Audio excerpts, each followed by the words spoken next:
ಸ್ನೇಹಿತರೆ ನಮಸ್ಕಾರ. ನಾನು ಕಿಶೋರ್ ರಾಚಯ್ಯ, ಎಂಪವರ್ ಟಾಕಿಂದ. ಹೊಸ ಎಪಿಸೋಡ್, ಹೊಸ ಕತೆ. ಈ ಕತೆ ಇಬ್ಬರು ಸನ್ಯಾಸಿಗಳು ಒಂದೂರಿಂದ ಪಕ್ಕದೂರಿಗೆ ಹೋಗಬೇಕಾಗತ್ತೆ. ಪಕ್ಕದೂರಲ್ಲಿ ನಡೀತಾ ಇರುವಂತಹ ಕಾರ್ಯಕ್ರಮದಲ್ಲಿ ಪಾಲ್ಗೊಳ್ಬೇಕಾಗತ್ತೆ.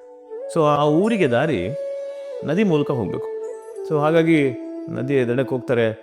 ಅಲ್ಲೊಂದು ದೋಣಿ ಕಾಣುತ್ತೆ. ಒಬ್ಬ ನಾವಿಕ ಕಾಣಿಸ್ತಾನೆ. ನಾವಿಕಂಗೆ ಹೇಳ್ತಾನೆ, ಪಕ್ಕದೂರಿಗೆ ಹೋಗಬೇಕು, ಸ್ವಲ್ಪ ಬೇಗ ನಡಿಯಪ್ಪ.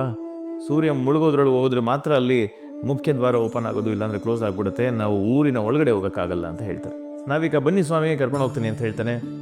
ಸರಿ, ಹೋಗ್ತಾ ಇರ್ತಾರೆ. ಹೋಗುವಾಗ ಮತ್ತೆ ಪ್ರಶ್ನೆ ಕೇಳ್ತಾನೆ. ಅದೇ ಹಿರಿಯ ಗುರುಗಳು ನಾವಿಕನಿಗೆ, ಏನಪ್ಪ ಬೇಗ ಹೋದ್ರೆ ನಾವು ಪಕ್ಕದೂರು ತಲುಪ್ತೀವಾ ಅಂತ. ನಾವಿಕ ಹೇಳ್ತಾನೆ, ಸ್ವಾಮಿ ನಿಧಾನಕ್ಕೆ ಹೋದ್ರೆ ತಲುಪ್ತೀವಿ, ಬೇಗ ಹೋದ್ರೆ ತಲುಪ್ತೀವೋ ತಲುಪಲ್ವೋ ಗೊತ್ತಿಲ್ಲ ಅಂತ. ಇನ್ನೂ ಸ್ವಲ್ಪ ಕನ್ಫ್ಯೂಷನ್ ಆಗುತ್ತೆ. ಶಿಷ್ಯ ಕೇಳ್ತಾನೆ, ಏನು ಸ್ವಾಮಿ ಹೀಗಂದ್ರೆ?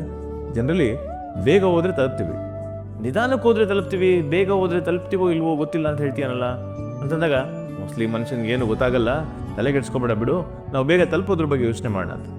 ಸರಿ, ಸೂರ್ಯ ಮುಳುಗೋಕ್ಕಿಂತ ಮುಂಚೆನೆ ದಡದ ಹತ್ರ ತಲುಪ್ತಾರೆ. ತಲುಪಿದ ತಕ್ಷಣ ಕೇಳ್ತಾರಲ್ಲಿ ಪಕ್ಕದವನೊಬ್ಬನ ಹತ್ರ, ಇಲ್ಲಿ ಮುಖ್ಯ ದ್ವಾರ ಎಷ್ಟು ದೂರ ಇದೆ ಅಂತ. ಅವ್ರು ಹೇಳ್ತಾರೆ, ಸುಮಾರು ದೂರ ಇದೆ ಸ್ವಾಮಿ, ನೀವು ನಡ್ಕೊಂಡು ಹೋಗ್ಬೇಕು ಅಂತ. ಸೊ ಆ ನಾವಿಕನಿಗೆ ದುಡ್ಡು ಕೊಟ್ಟು ಆ ದ್ವಾರದ ಹತ್ರ ಬೇಗ ಬೇಗ ಓಡೋಗೋಣ, ಬೇಗ ಹೋದ್ರೆ ಬೇಗ ತಲುಪ್ಬೋದು, ಬೇಗ ಊರು ಹೋಗ್ಬೋದು ಅಂತ ಓಡ್ತಾ ಇರ್ತಾನೆ. ಆಗ ಹಿರಿಯ ಸ್ವಾಮಿ ಕಾಲು ತಪ್ಪಿ ಜಾರಿ ಕೆಳಗೆ ಬಿದ್ದುಬಿಡ್ತಾರೆ. ಕೆಳಗೆ ಬಿದ್ದ ತಕ್ಷಣ ಕಾಲು ಏಟಾಗುತ್ತೆ, ತಲೆಗೂ ಕೂಡ ಏಟಾಗುತ್ತೆ. ಎಲ್ಲ ಓಡ್ ಬಂದು ಸೇರ್ಕೊಂಡು ಏನಾಯಿತು ಅಂತ ವಿಚಾರಿಸ್ತಾ ಇರ್ತಾರೆ. ನಡೆಯೋ ಸ್ಥಿತಿಯಲ್ಲಿ ಹಿರಿಯ ಸ್ವಾಮಿ ಇರಲ್ಲ. ಸೊ ತಕ್ಷಣ ಅವರಿಗೆ ಆ ಊರೊಳಗೆ ಹೋಗುವಂತಹ ಮುಖ್ಯ ಉದ್ದೇಶ ಏನಿದೆ ಅದು ಮರವಾಗುತ್ತೆ. ಎದ್ದು ಕೂತ್ಕೊಂಡು ಹುಷಾರಿದ್ರೆ ಸಾಕಪ್ಪ ಅನ್ನೋ ಆ ಕಂಡೀಷನ್ ಇರ್ತಾರೆ. ಅವಾಗ ನಾವಿಕನ್ ಮತ್ತೆ ಕರೀತಾನೆ, ನೋಡಪ್ಪ ಇಲ್ಲೆಲ್ಲಾದ್ರೂ ಜೋಪಡಿನೋ ಅಥವಾ ಬೇರೆ ಏನಾದರೂ ಇದ್ರೆ ಹೇಳಪ್ಪ, ಇವತ್ತೆಲ್ಲ ಇಲ್ಲೇ ತಂಗಿ ವಿಶ್ರಾಂತಿ ತಗೊಂಡು ನಾಳೆ ಬೆಳಿಗ್ಗೆ ಹೋಗ್ತೀವಿ ಅಂತ. ಆಗ ಆ ಶಿಷ್ಯನಿಗೆ ಈ ನಾವಿಕ ಮುಂಚೆ ಹೇಳಿದ ಮಾತು ನೆನಪಾಗುತ್ತೆ. ಅಂದರೆ, ಸ್ವಾಮಿ ಬೇಗ ಹೋದ್ರೆ ತಲುಪ್ತೀವೋ ಇಲ್ವೋ ಗೊತ್ತಿಲ್ಲ, ಆದರೆ ನಿಧಾನವಾಗಿ ಹೋದ್ರೆ ಖಂಡಿತ ತಲುಪ್ತೀವಿ ಅಂತ ಹೇಳಿದ್ನಲ್ಲ, ಆ ಮಾತು ನೆನಪಾಗುತ್ತೆ. ಆಗ ಶಿಷ್ಯ ಕೇಳ್ತಾನೆ, ನೀನು ಹೇಳಿದ ಉದ್ದೇಶ ಇದೇನಾ ಅಂತ.